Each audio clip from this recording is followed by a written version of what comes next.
Alright, I'll save us all some time. This game is a masterpiece. Plain as that. If you want to know if you should play it, just do it! Make your dreams come true! Okay, review mode. Resident Evil 4 is a staple of modern horror games. The original is often cited as one of the biggest turning points, not only for horror games, but gaming in general. The influence of the game's focus on action can be felt to this day. It was an instant classic when it came out in 2005.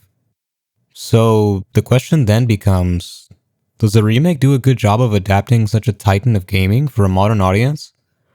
Can such a legendary game be every bit as legendary a second time around?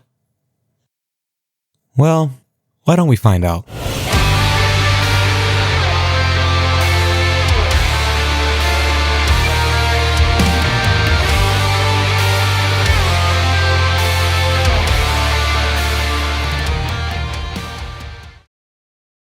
The game starts off with a montage of our favorite Resident Evil protagonist filling us in on what he's been up to for the last couple of years. Right away we can tell that he's changed since Raccoon City. It is clear that he was hardened by the events of that night, and how he was somewhat forced into being part of this crazy world of monsters and nightmares. Leon is still holding on to the sense of duty to save people, but it's beginning to slip away after everything he's seen. His current mission is to retrieve the president's missing daughter, Ashley Graham. This leads him to a remote village in the mountains of Spain, where he walks right into a plot to take over the world by a cult infected by a new virus found deep within the mountains. Great. But not to worry, because this time we don't just have Leon. We have Leon S. motherfucking Kennedy. I miss this man with every fiber of my being.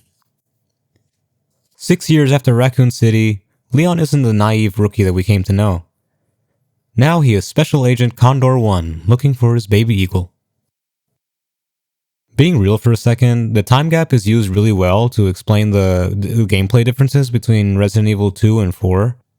Since this time Leon has to deal with a lot more, the explanation that he simply trained with the best the US has to offer fits in perfectly and doesn't make you think twice about what he would eventually be capable of. Though walking off turn fire is a bit of a stretch, but who cares, it's badass. Leon goes through the village, eventually finding Ashley, and tries to make his way out before it's too late. He then realizes that he can't leave without first removing some parasites that he got from drinking the local water, and plans to remove them from both him and Ashley. He meets some new, not-so-friendly faces, and even reconnects with old ones. He faces unholy monstrosities, and somehow manages to keep delivering one-liners all the way to the end. Watch your language, my lord. We get our hands on some antibiotics and make our way home. But not before dealing with some last-minute pest control. Leon continues his record of rejecting women and finally heads home for some well-needed shut-eye. Alright, there's a lot more to it than that, but that's just the gist of things.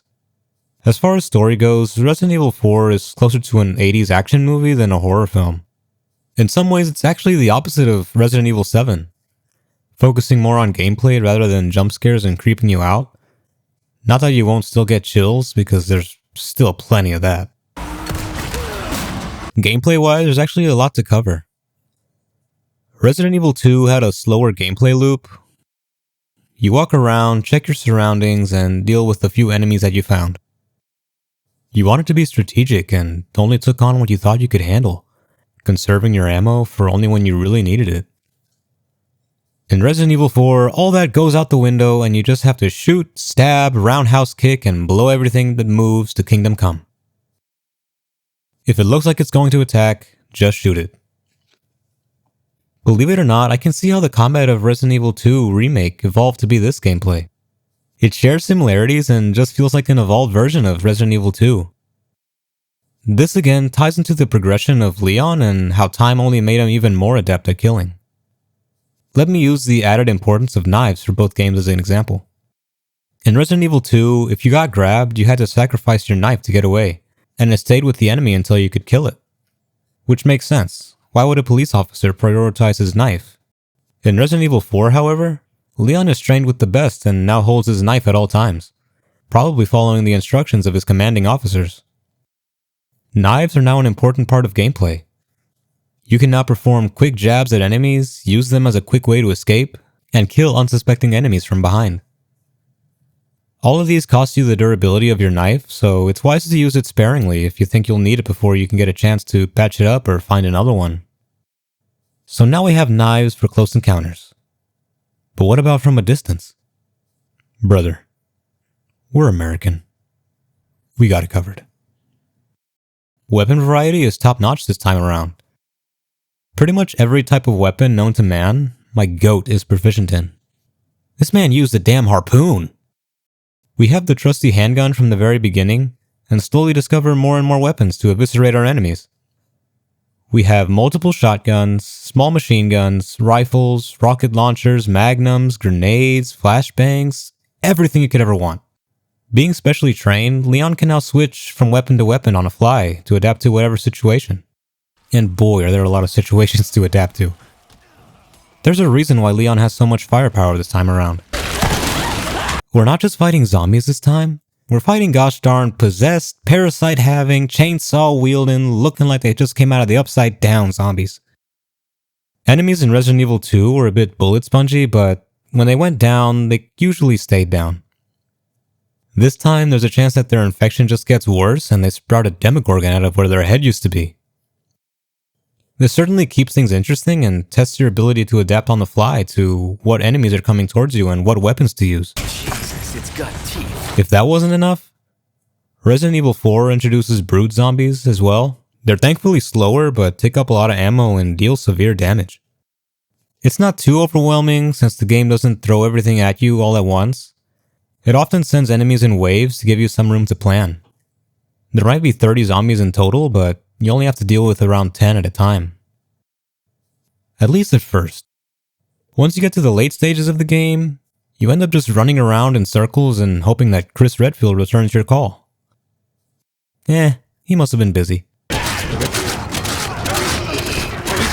I played on New Game Plus this time, so the beginning was pretty manageable. I had a good amount of items and weaponry, so I usually just mowed through almost everything. Then I met this Napoleon motherfucker, and I couldn't help but waste it all taking him down. Yeah, I know Napoleon was French, not Spanish, just roll with it. What followed was the real struggle for survival. I was lucky to have even just one health item in my inventory. I had to use it sparingly because I knew things were just gonna get worse. Thankfully, a kind stranger was there to get me out of a pinch. Over here, stranger. Meet the merchant. Our saving grace on this little adventure. No longer do we have to craft our own items. We're American, remember? We'll just buy them. All enemies now drop this game's currency, pesetas, in varying quantities. They're also scattered all over the place, so it pays to explore. You can now also sell your unused items and trinkets for the right price. You can find rare treasures and add gems from earlier encounters to raise the value. I really like this system, and it adds to the gameplay loop. Leon can now add Treasure Hunter to his resume. All the pesetas you acquire can be invested in items, upgrades, or new weapons. And trust me, you're gonna need them. Before moving on, I want to mention just how much I enjoyed the puzzles this time around. I normally don't look forward to them in these games, and they're often my least favorite parts. This time around, well, they're still my least favorite, but I like them this time. I like that they're tied to the environment and you have to actually move around to double check your surroundings. Past games had you looking at a statue or a painting and checking your notes. There's nothing wrong with that, but I prefer how they do it here, where you have to interact with things yourself and not look at your journal because you forgot the pattern again. Maybe that's just a me problem? In my Resident Evil 7 video, I mentioned that the game looked just a bit dated. Well, the reason behind that was this game right here. This is the latest Resident Evil game as of right now, so obviously it looks the best. The environments look just spectacular, my favorite being the castle section. The knight's armor just looks so clean and shiny and the corridors have spectacular lighting. The bricks really look bricky, you know? The monsters look fantastic too. The gore leaves your stomach churning and looking up at the parasites just makes you feel uncomfortable. Hair looks fantastic as usual in this game. The RE engine handles it pretty well, and everyone just looks like they had a great spa day. Faces look great, and animations look out of this world. The amount of detail in every model truly looks better than almost every game I've ever seen. There wasn't a single instance that I thought anything looked bad or out of place. The environments all look very detailed and add a bunch to the atmosphere of the game. Just because this is an action game doesn't mean that it's any less terrifying than the previous entries.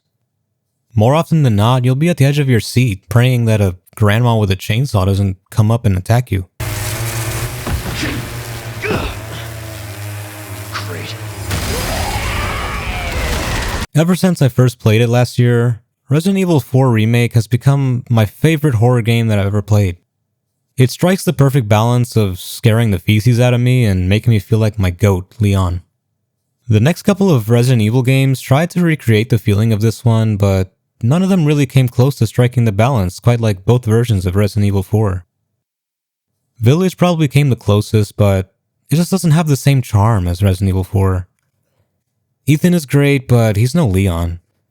I don't care how hot Lady D is, she doesn't hold a candle to Luis. This game will forever hold a special place in my heart. I know that the original does a few things better, but the remake was clearly made with tons of love and respect. Add that to the refined combat and gorgeous graphics, and we have a pretty definitive version of this great adventure. Resident Evil 9 is only a week away at the time I'm writing this, and I'm beyond excited to see what happens with arguably the best Resident Evil protagonist. Now I just have to finish Resident Evil Village and I'll finally be ready for what I've been building up to for almost 2 months. Thank you for making it this far. If you enjoyed this video, why don't you check out the other horror related videos in the playlist here, and subscribe to be the first to see my next Resident Evil videos. I feel like I still have a lot to say about these games, believe it or not.